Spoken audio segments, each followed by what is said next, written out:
Bismillahirrahmanirrahim. Assalamualaikum warahmatullahi wabarakatuh. Hey everyone, how are you? How was your day? Alhamdulillah, hari ini kita bisa berjumpa kembali untuk bersama-sama belajar bahasa Inggris.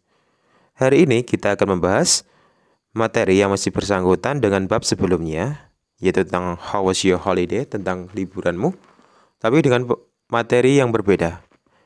Hari ini kita akan membahas tentang what is notice. Apa itu notice? Nah, notice di sini adalah materi yang biasanya diberikan mulai dari anak atau siswa kelas 6 sekolah dasar, 4th grade.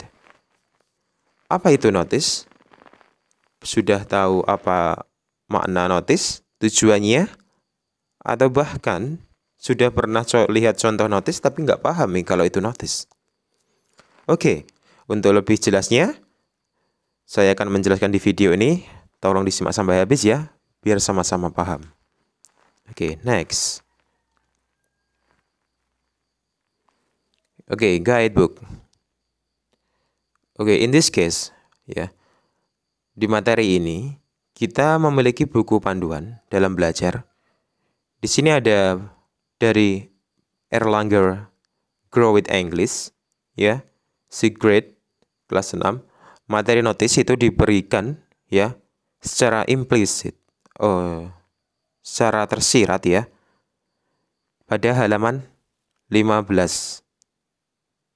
Jadi tidak dijelaskan secara detail penjelasan apa itu notice, tujuannya dan lain sebagainya, namun hanya sekilas saja, langsung berupa soal. Jika ini tidak dijelaskan lebih lanjut, maka siswa, anak-anak akan merasa kesulitan, ya, dan bingung nantinya. Maka dari itu di sini saya jabarkan tentang pengertian, tujuan, dan contoh pembahasan dari notice. Disimak ya. Oke, next. Number 1. Definition. Pengertian tentang notice atau pemberitahuan. What is notice? Notice, a type of short functional text that contains short and simple information in the form of writing or symbol to give instruction or warning to the public, usually in the form of sign. Notice adalah salah satu jenis teks fungsional pendek yang berisi sebuah informasi singkat dan sederhana yang berbentuk tulisan atau simbol untuk memberikan instruksi atau peringatan kepada publik, biasanya berbentuk rambu-rambu. Nah, di sini penekannya pada sebuah informasi singkat dan sederhana dalam bentuk tulisan atau simbol. Nah, poinnya di sini. Ya. Singkat, sederhana, berbentuk tulisan atau simbol. Next, purpose. Tujuannya. Apa tujuan dari notice? What is the purpose of notice? Purpose. The first is to give an instruction. Yang kedua, to give information. Yang ketiga, to give direction.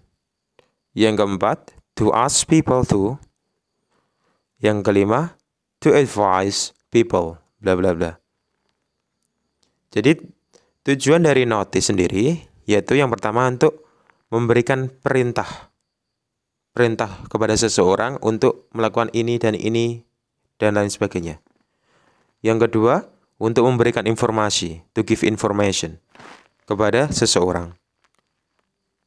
Yang ketiga, to give direction, untuk memberikan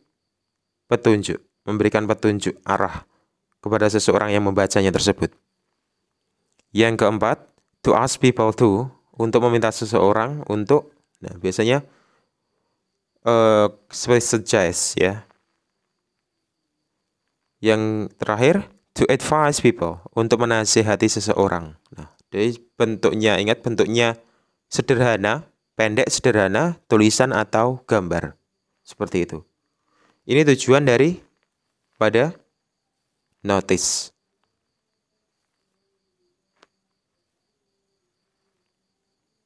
Oke, sekarang example, contoh notice.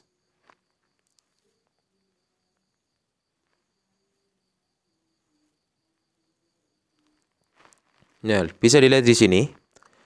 Ada gambar.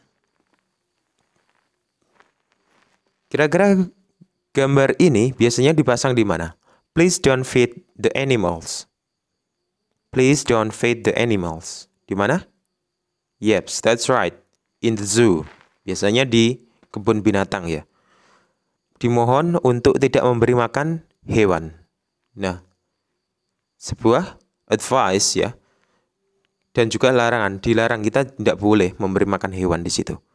Ini contoh dari notice ya. Ingat, pendek, sederhana, berbentuk tulisan atau gambar. Nah, bisa di sini, disimak ya, tulisan. Please do not feed the animals. Maknanya apa kira-kira? Apa yang harus kita lakukan seperti itu? Jadi kalau kita sudah melihat notice, tahu maknanya, dan kita harus seperti apa? Seperti itu.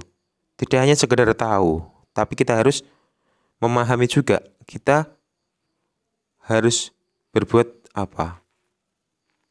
Nah, we don't let feed animal. Kita tidak diizinkan untuk memberi makan hewan seperti itu.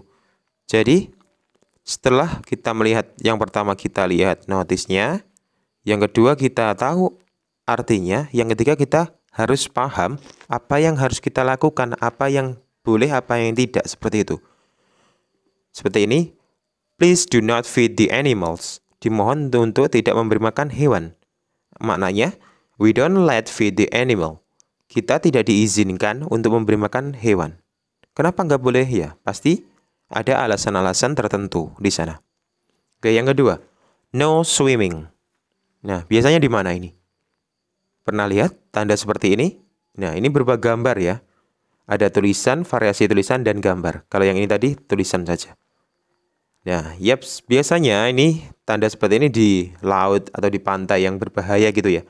Jadi, kita tidak diizinkan. Atas alasan apa kira-kira? Ya, mereka yang lebih paham dari kita. Makanya, kita dibantu untuk dengan diberikan notis seperti ini. Artinya apa? Dilarang berenang. Maknanya apa kira-kira? Yep, we don't let to swim. Maknanya di sini, kita tidak diizinkan untuk berenang. Nah, seperti itu. Contoh selanjutnya. Nah, di sini ada jelas ditulis notice. All visitors must register at office. Artinya apa? Semua pengunjung harus mendaftar di kantor. Ya. Ini biasanya terpasang di depan, misalnya di gerbang atau mungkin di pos-pos gerbang seperti itu ya. Biasanya terdapat di situ. Di sini ya jelas berupa variasi tulisan dan juga gambar, meskipun gambarnya hanya kecil, ya. Tapi ini bagian dari notice. Apa yang harus kita lakukan? As a visitor, di bawah ini yang saya tulisan merah. As a visitor, we must to register at office. Sebagai pengunjung, kita harus daftar terlebih dahulu di kantor. Seperti itu. Jadi kalau ada tanda, kalian harus pertama mengetahui tanda itu apa tujuannya. Dan selanjutnya apa yang harus kita lakukan. Seperti itu. Jangan tahu tandanya, tahu artinya, kita mengabaikannya. Nah, itu salah ya. Selanjutnya, contoh selanjutnya. Oke, saya yakin pernah lihat ini. Notice, this area monitored by video camera. Nah, ini pasti di tempat-tempat tertentu seperti bank, kemudian hampir semua ya, bahkan di jalan raya, di perempatan, ya, in the junction, itu biasanya ada diawasi sama CCTV ya. Ini artinya apa? Area ini diawasi oleh kamera video, maksudnya CCTV. This area monitored by video camera. Kira-kira kita harus apa? Ada opini? Oke. We are under surveillance. We are under surveillance. Kita dalam pengawasan, seperti itu. Misalnya di perempatan jalan ada kamera, ya. Ada tulisan this area monitored by video camera. Nah, berarti kita kan pada saat kita di situ, kita membaca itu, pasti kita dalam pengawasan kamera tersebut. Seperti itu. Nah, ini beberapa contoh dari notice, ya. Ingat, urutannya ada gambar, kita harus membaca, memahami apa artinya, dan juga kita harus berpikir, kita harus seperti apa, kita harus berbuat apa, dan misalnya kita tidak boleh berbuat apa, seperti itu. Jadi jangan hanya sekedar melihat saja, seperti itu. Terutama misalnya kita di tempat-tempat wisata, kita harus mengikuti aturan yang ada.